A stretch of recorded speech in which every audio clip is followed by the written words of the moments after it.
She looked me dead in the eye and said it with that same sugar acid tone she uses when she's trying to pass cruelty off as comedy. I have to see if size really matters. You'll never know. Right in front of her friends. 3 of them, all in wine-colored dresses, fake lashes fluttering like windshield wipers. One of them choked on her Prosecco. Another laughed so hard she dropped her clutch. The third just smirked at me like I was an exhibit behind glass. I didn't drop my coffee, didn't even blink. I just looked at Erica and said, "All right," with the same tone I'd use if she told me we were out of paper towels. Polite. Flat. Unmoved. She thought she won, thought she'd just scored a round in whatever quiet war she thought we were fighting. I'd spent 15 years with that woman, and I recognized the look like a kid who just slipped a frog into someone's purse and is waiting for the scream. But there wasn't going to be a scream, just silence. My kind, the kind that means I've already started building something in my head. She doesn't know what silence means in our house because she's never earned it. Until now. The door shut behind them with that soft hydraulic hiss our contractor promised wouldn't feel cheap. Her perfume lingered, something expensive and overcomplicated. The silence that followed wasn't peaceful, it was surgical. I set my coffee down, rinsed the mug, dried it with the towel she always insists is for display only, and walked upstairs to the study. This wasn't about the joke, not just the joke. It was about erosion. That slow sanding down of respect, year after year, joke after joke, until the man you married becomes a caricature you perform in front of your friends. The dependable provider, the safe choice. The punchline. You know what over 97% of the people who hear stories like this do? Nothing. They don't subscribe, don't follow, just float past like it's someone else's story. But if you do subscribe, if you show this matters, it tells the people behind stories like mine who've taken hits in silence for years that someone's actually listening. And maybe, just maybe, it motivates the team to go even harder. Now, back to Erica. The thing about people like her is they assume silence means weakness. But in my world, my quiet, efficient, predictable world, silence means the math has begun. It means I've started subtracting, not yelling, not pleading, just calculating. I walked over to the desk drawer, not the top one where I keep bills and warranties, the bottom left one, behind the stack of old utility statements, a burner phone she didn't know existed. Because it existed before her. I bought it the year before we got married. Back when I still had doubts, I kept one number saved on it. Not a woman, not an old flame, a man named Julian. Julian, the kind of memory Erica talks about like a movie she saw once and didn't really enjoy, but still remembers too many lines from. Tall, tan, personal trainer turned something vaguely artistic. The guy she dated before she met me. She said he ghosted. I always figured there was more to that story. I stared at his name on the screen. It had been 13 years. I had no idea where he was, if the number still worked, if he even remembered me. But I had a hunch, the kind of hunch you don't ignore when your wife publicly emasculates you in your own kitchen. My thumb hovered over the green call button for maybe 3 seconds. Then I pressed it. The phone rang. Once, twice, then clicked. A voice smooth and slower than I remembered. "You finally ready?" I paused. "Yes, you?" Julian laughed, not cruelly, more like someone who's just remembered the punchline to a very old joke. "You sure you want this? Once we go, there's no pause button." "I've never been more certain," I said. He didn't ask why, he didn't need to. When I hung up, I didn't feel triumph. I felt nothing. Just a low thrum, like the sound of a jet engine before takeoff. I spent the next hour walking through the house, noticing things. Her shoes kicked off in the hallway like she always does when she wants me to trip on them. The wine glass in the sink still stained with yesterday's Cabernet, her curling iron still plugged in. I opened the closet. Her side looked like a boutique exploded. Leather handbags, overpriced scarves, boots for weather we didn't even have. Mine was organized by color and season. She used to tease me about that. Tonight, I didn't laugh. I made a mental list of what would stay, what would be boxed, what she would notice missing. Then I went back downstairs, sat in my chair, turned off the lights, and waited. The drawer stuck for a second, swollen from humidity or maybe years of not being opened, and for a heartbeat, I thought it was trying to protect me, as if even the furniture knew this wasn't something you unearth lightly. I gave it a harder tug. It came loose with a wooden groan, like an old man reluctantly standing. There it was. Matte black, no case, no apps, no digital distractions, a burner phone. Low battery but still alive, just like the thought I'd buried over a decade ago. I pressed the side button. The screen lit up. Only one contact saved. Julian. Of course, not under his real name. That would have been too obvious. I'd saved it under Jules Reno, an inside joke with myself.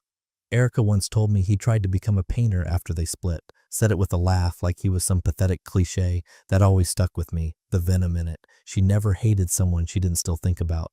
Julian had been the guy before me, the one she described with a kind of loose nostalgia and open scorn, like a pair of designer shoes that gave her blisters. She liked to say he was all body, no stability. I remember smiling when she said it. Now I wonder if she missed the body more than she admitted. I stared at the name for a full minute, thumb hovering. There was no plan, just instinct, no revenge fantasy, no neat resolution, just a soundless question in my head. What if I'm not the joke she thinks I am? What if I remind her what came before me, and why she still flinches when she hears that name? I tapped the call button. 2 rings. 3. Click. "Reno," a voice said. Cool. Crisp. A hint of amusement, still used the alias. "It's Daniel," I said. A pause, then a quiet chuckle. "Well, I'll be damned, the banker." "Still am." I figured. His tone shifted, less amused now. "So, why now?" I sat back. "Because I'm done being the soft landing." Another pause, a softer laugh. "You always knew, huh?" "I knew she wasn't done with you. I just didn't care. Until now." "Interesting." A beat. "You sure you're ready for this?" I exhaled slowly, feeling that old engine rev back to life beneath the ribs. "I've never been more certain." Silence, then. "Okay, tell me when and where." We arranged to meet the next day. Neutral place, dinner, no rush. He didn't push for details. He didn't ask about her, which told me everything.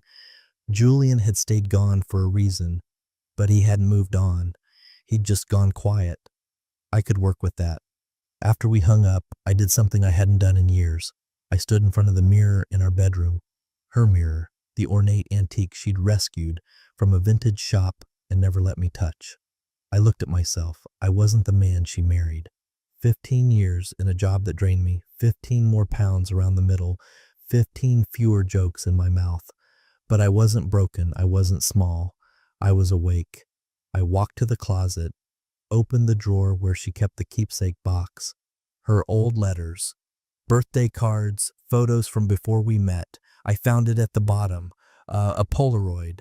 Erica in her 20s, sitting in Julian's lap, beer bottle in hand, her smile wide, her body language loud. That was the version of her she buried when she put on the marriage mask. She once told me she burned all the photos of them. I guess she forgot this one. I slipped it into a folder, then into my briefcase. Not because I needed proof, because she needed a reminder of who she used to want and what she gave up for stability. That night, I didn't sleep. Not because I was anxious, but because the gears had started turning too fast to stop. For the first time in years, I wasn't reciting tomorrow's to-do list in bed. I wasn't dreading Monday. I wasn't wondering if the low-grade numbness in my chest was heart disease or just marriage. I was planning. The next day, Julian showed up exactly on time. Still athletic, but more refined. Gray at the temples, sure, but he wore it better than most men wear youth.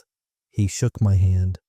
Like we'd only spoken yesterday. We didn't talk about Erica for the first hour. We talked about jobs, cities, food, travel. Then he set his glass down and asked, "So, what's my role?" I didn't blink. "You're going to open the door." He laughed once. "That's it?"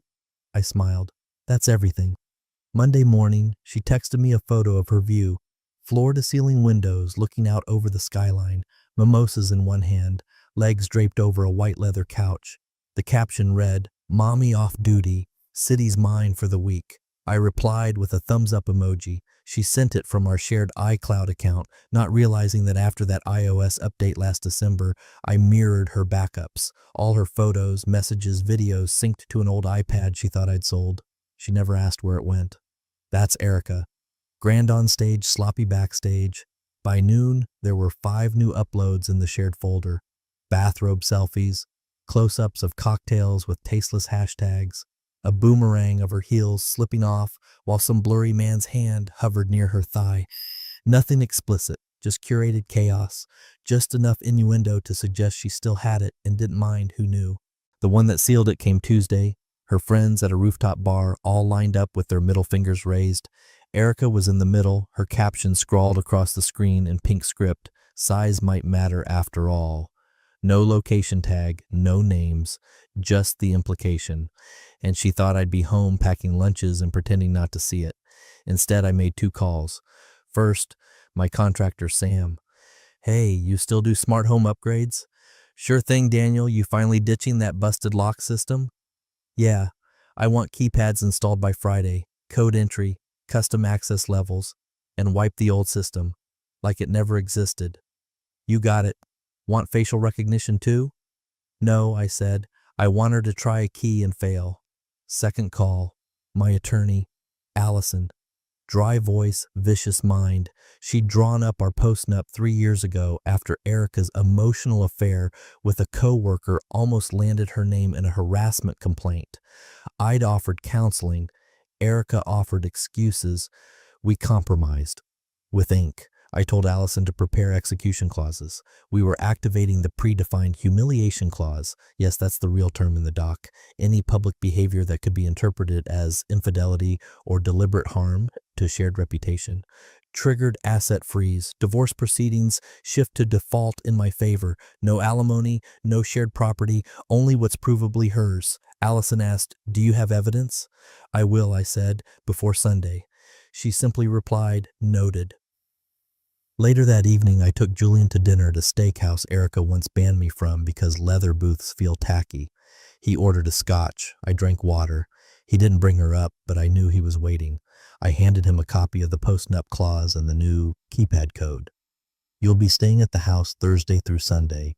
Use the robe, use the guest suite, but don't touch anything in the master." He raised an eyebrow.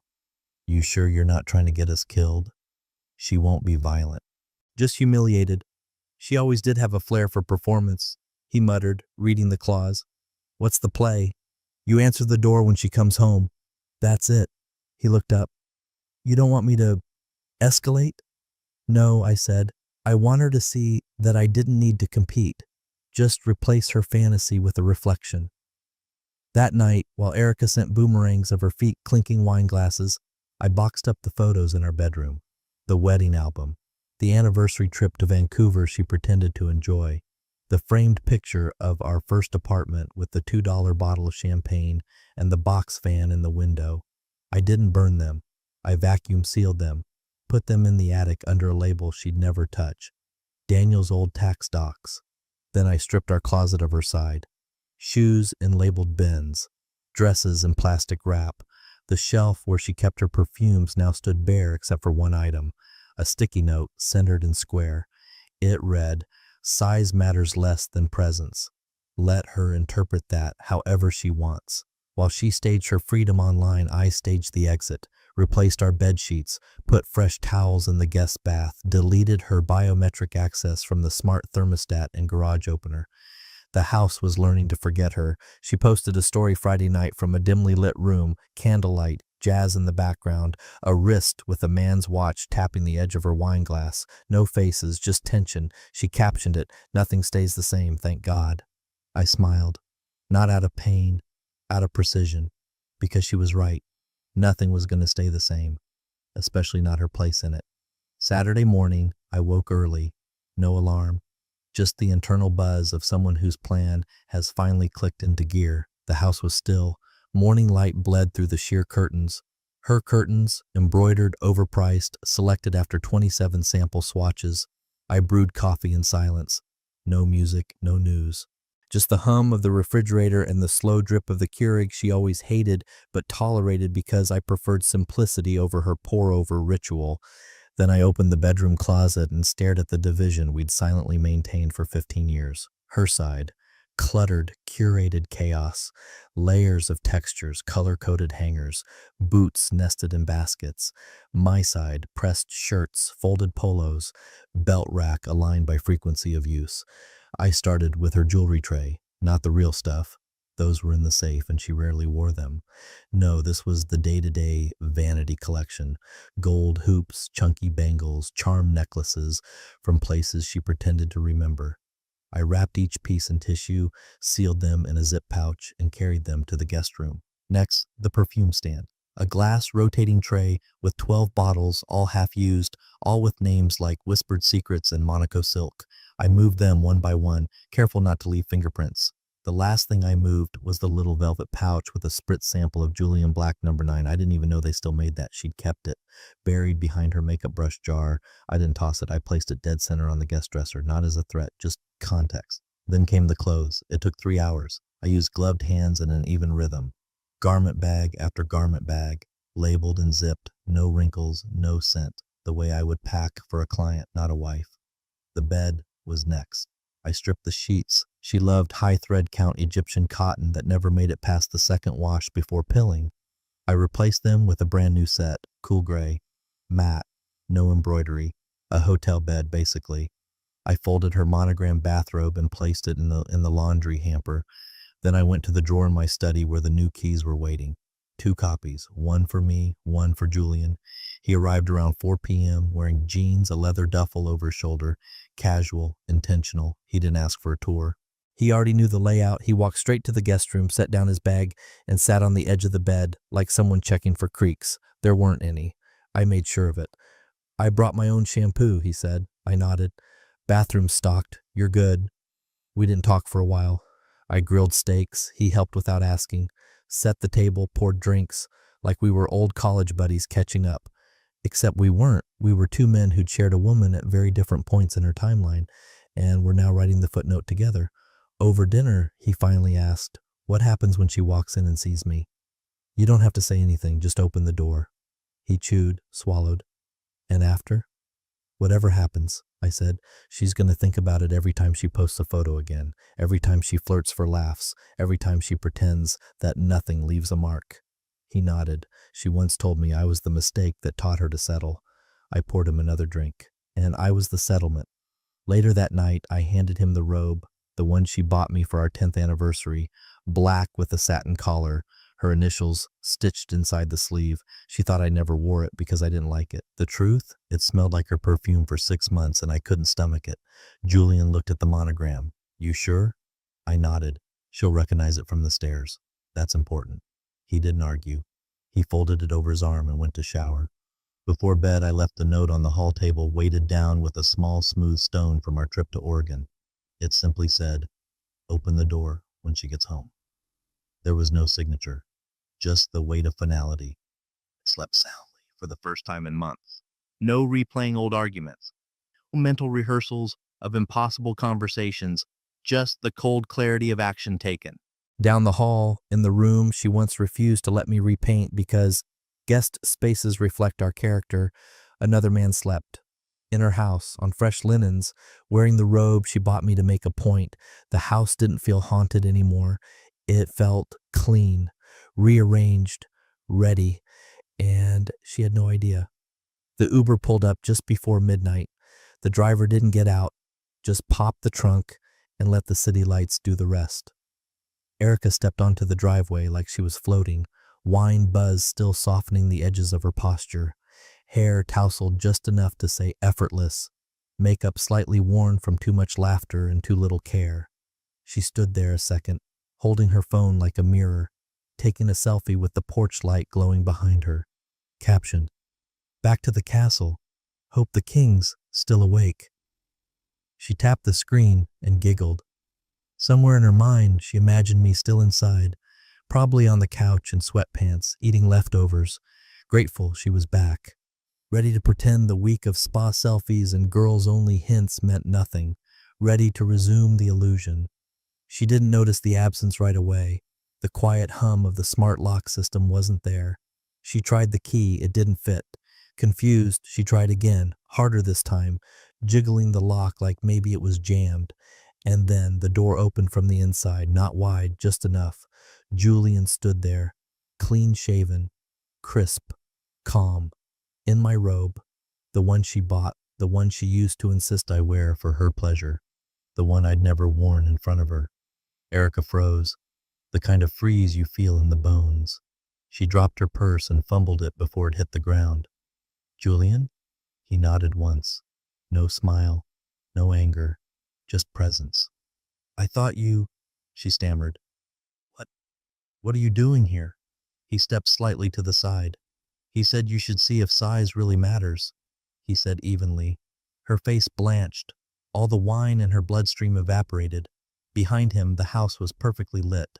Like a stage, the foyer spotless, her luggage stacked neatly by the wall, the framed wedding photo removed, the hallway mirror polished to a shine. Even the scent in the air had changed. No trace of her signature perfume, only clean linen and cedarwood. She took one involuntary step back, eyes darting inside, trying to find me, trying to assemble a narrative fast enough to justify all of it.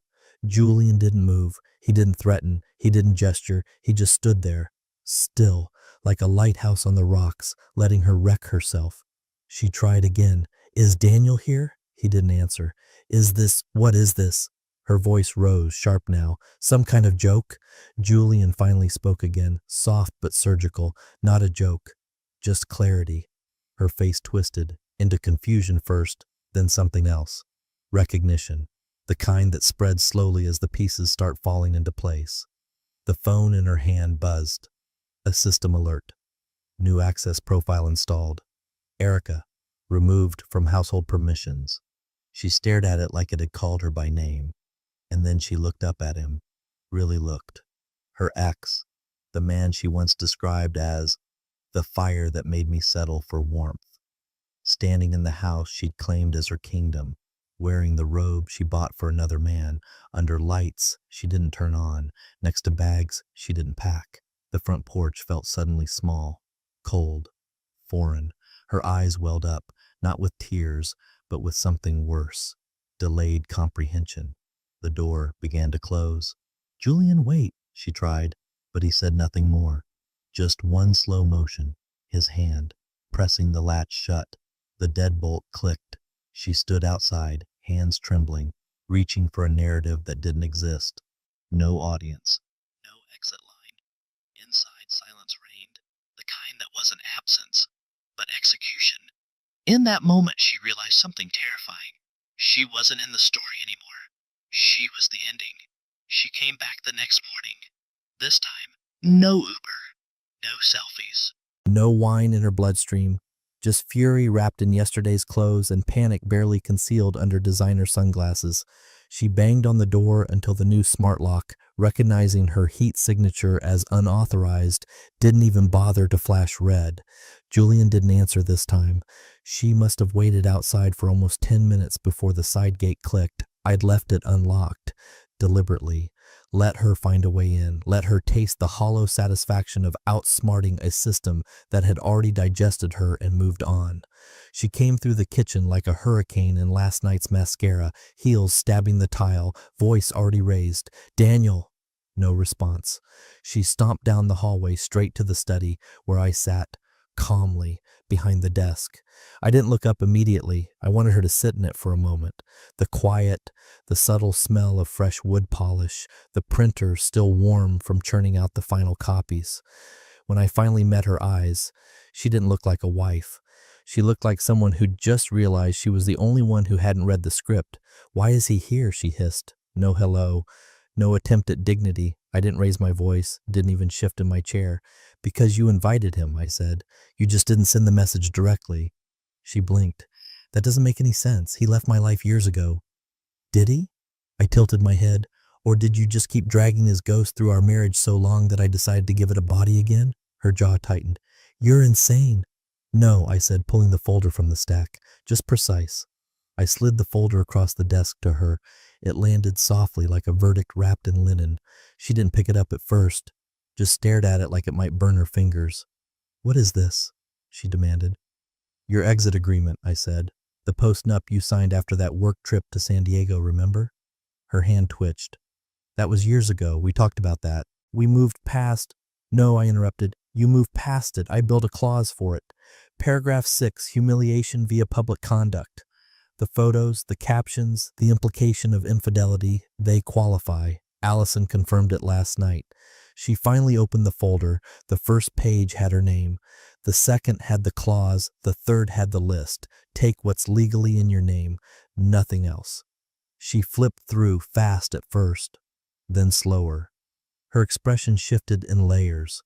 First indignation, then disbelief, then something quieter, recognition. Her mouth opened to protest, then stopped. Her eyes landed on a small stamp in the corner, notarized. 3 weeks ago. Her gaze darted up to me. You've been planning this. I nodded. Since you told your sister I sucked the intimacy out of a room like a priest at prom. That one made it easy. She opened her mouth again, closed it, then scoffed.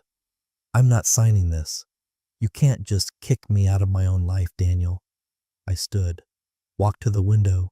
Sunlight spilled in, catching the dust in the air, particles floating, oblivious. Funny, I said. You kicked me out of ours a long time ago. You just kept the branding. Then her voice lower. You don't mean this. You're just trying to punish me. I turned around slowly. If I wanted to punish you, I would have posted your stories to our church's Facebook group. Instead, I'm giving you a clean exit. Controlled. Private. Legal. She looked down again. Her hand rested on the edge of the page. But why Julian? She whispered. Because you made him the measuring stick, I said. So I gave you the ruler. The line landed, not loud, not cruel, just final. She didn't cry, not yet. Erica doesn't do immediate collapse. She does slow erosion, denial first, then spin. But in that moment, she saw the end. She saw it had already been printed, signed, bound, and it had her name on the title page without her permission. That's when I saw the first flicker of dread, real dread. The kind that comes when you're not just losing an argument, you're losing the narrative. She left the room a minute later, folder in hand, walking like a woman whose high heels had suddenly turned to concrete. I didn't follow. I didn't need to. The house wasn't hers anymore. And she knew it. The first screenshot hit the group chat before Erica even left the driveway. One of the husbands, a guy named Nolan, who always wore boat shoes and looked like he'd cry during a strong wind, texted me personally. Dude, is this real?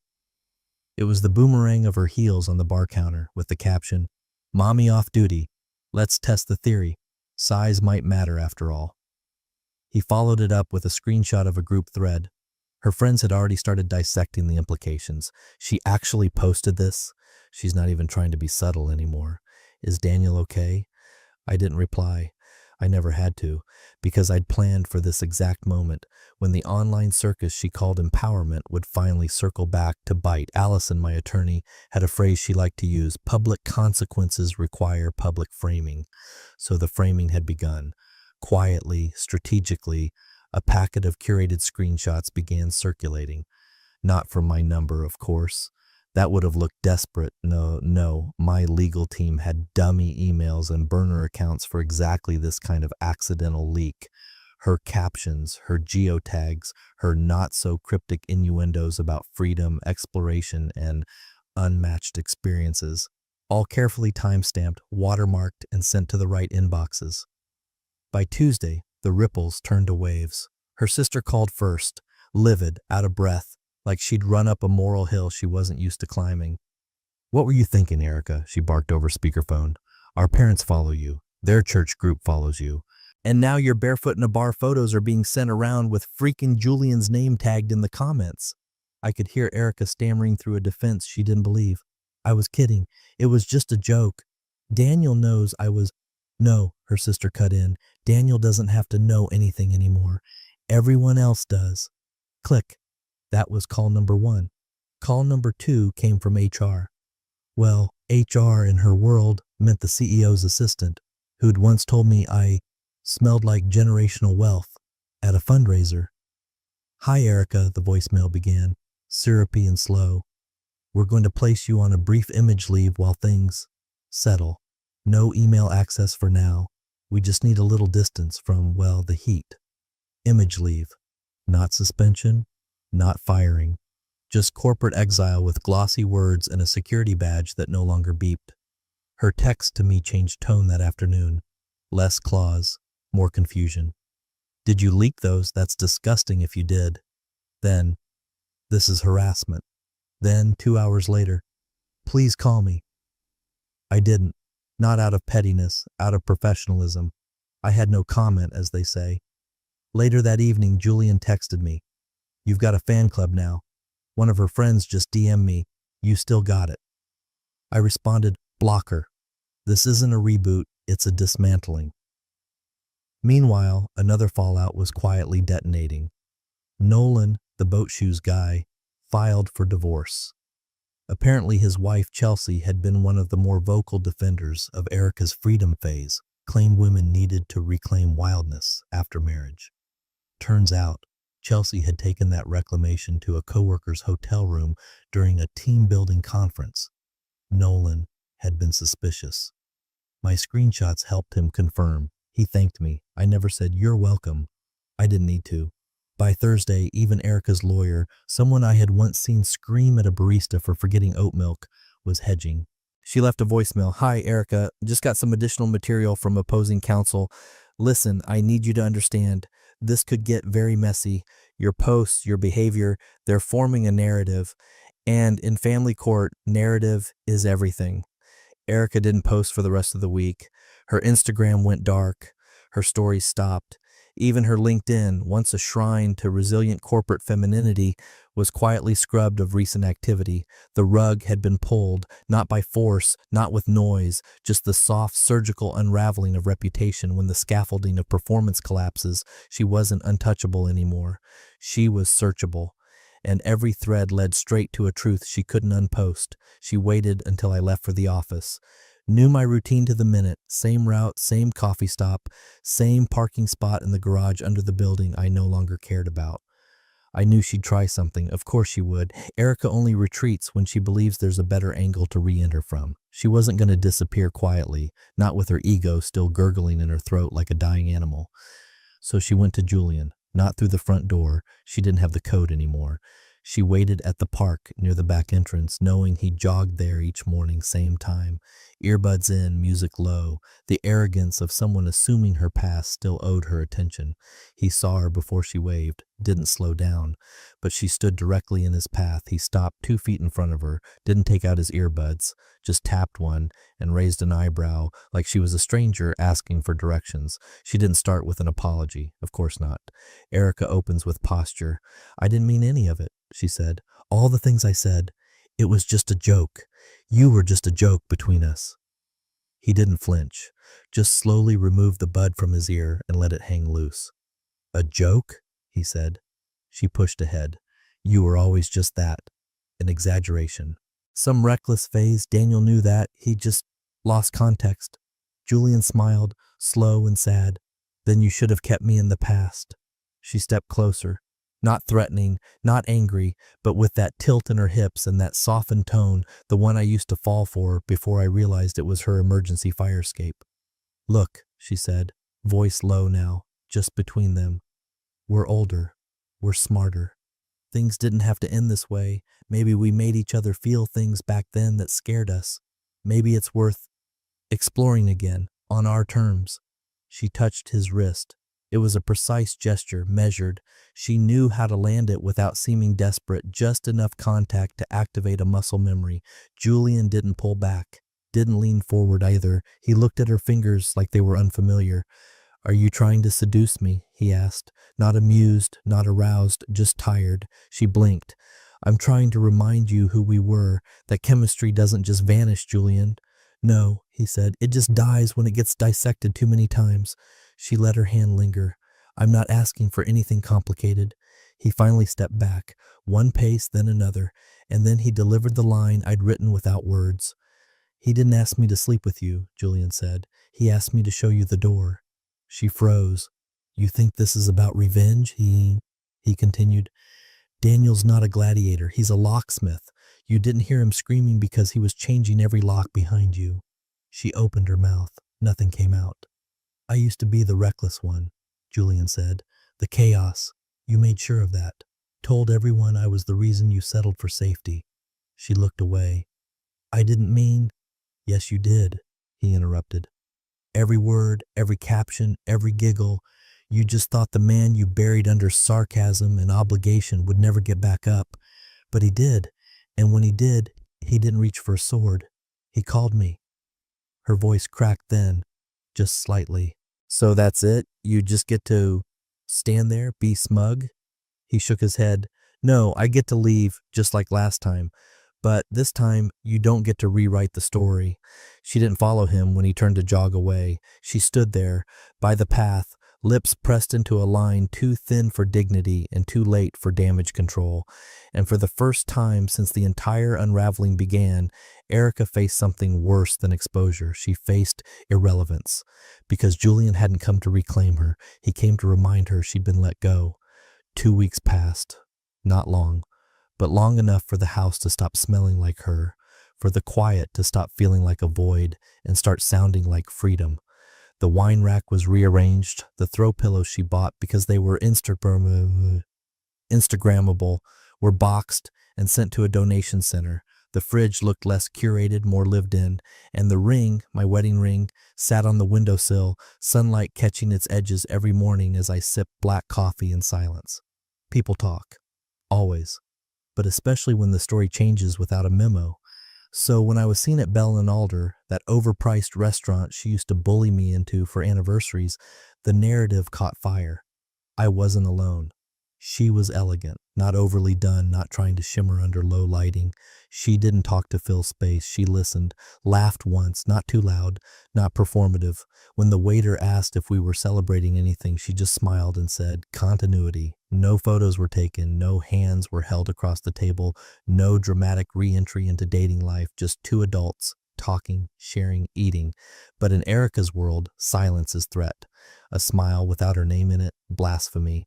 The first text came that night, 11:23 p.m., when she assumed I'd either be alone or still drunk on new attention.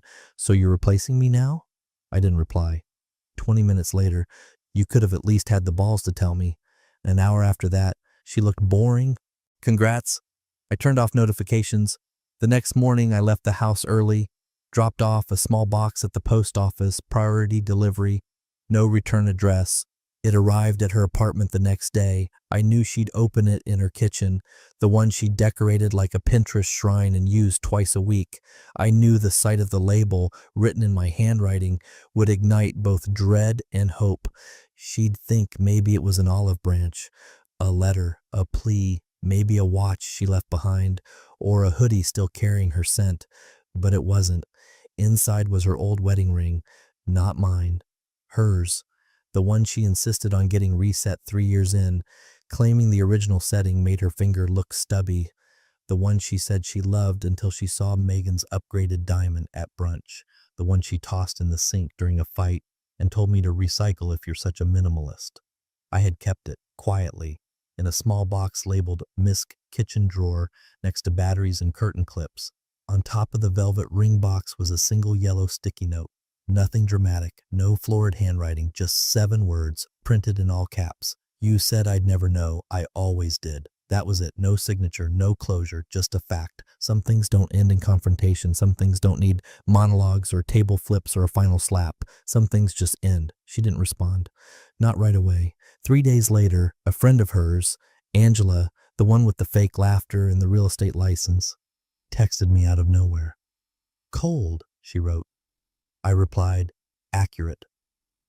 There was no reply, because by then the silence had taken on shape, volume. It became the answer to every question she wanted to ask. It told her that the man she thought would always orbit her gravity had slipped past the pole, not with rage, not with rebound, just replaced. Not her, the role. Her ring no longer belonged to a story. It was just an object, returned, filed away.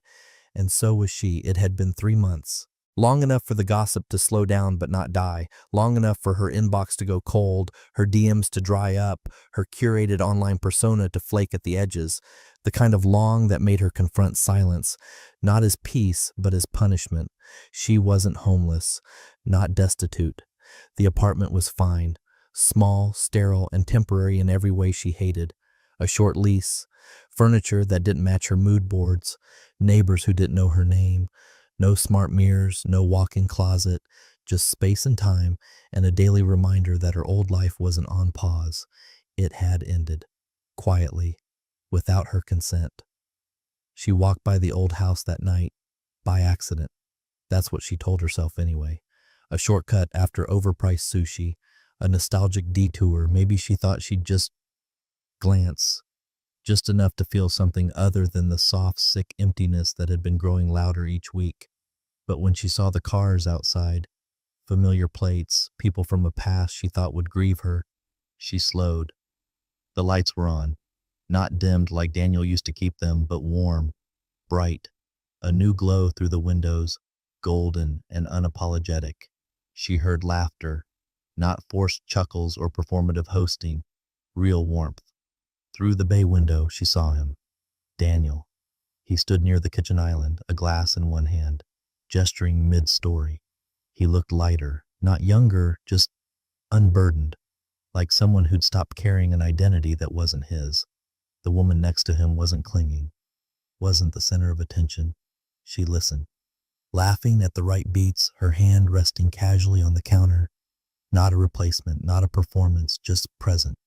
And Julian was there, talking to someone she didn't recognize, not in a corner, not hiding, comfortable, as if the past had been rewritten and he'd found a place in the new chapter. Erica stepped onto the porch. It was instinct, compulsion, as if she could just walk in, like it was still hers. As if the timeline could fold back and she could say something clever, recover footing, rewrite the last few pages. She reached for the door. The new smart lock blinked once, icy blue, no chime, no resistance, just rejection, a subtle flicker of technology doing its job, no access. She raised her hand, hovering over where the knocker used to be. It wasn't there anymore. Replaced with a brass plate, no names, no instructions, just clean metal. She stood there, not for long, maybe 10 seconds, maybe 20, but long enough for the sound of her heels on the porch to register inside. Daniel saw her, not directly, just a shadow, a familiar outline through the glass. He didn't move, didn't step away from his conversation, didn't whisper or react or signal anyone. He just watched, calm, still. And as she turned, slowly, walking back down the steps she used to command, her reflection passed briefly in the front window, familiar and irrelevant. Inside, a new story continued. The laughter resumed. The music played. No crescendo, no drama, just presence. Because not every ending needs a slammed door. Not every betrayal earns a scream. Sometimes the deepest revenge is architectural, not a confrontation, a renovation. And as the light from the house shrank behind her with each step, Daniel turned to refill a glass, smiling faintly as the new woman leaned in to whisper something only he would hear. He didn't look back. He didn't need to. Some doors aren't slammed. They're replaced.